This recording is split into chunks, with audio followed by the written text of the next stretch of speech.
के बेटी सपनावा में आबो है, कतिला नया दपा दीवाना बनाबो है। फलनवा के बेटी सपनावा में आबो है, अखिया से नींद चैन दिल के उड़ाबो है। फलनवा के बेटी सपनावा में आबो है।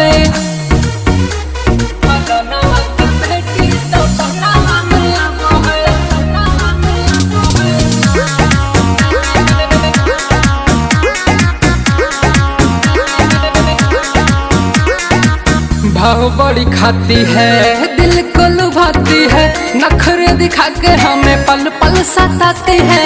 ओ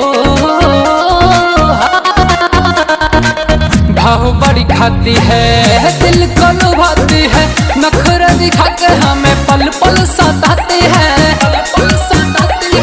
हंस मुस्का के करे जकुह का वो है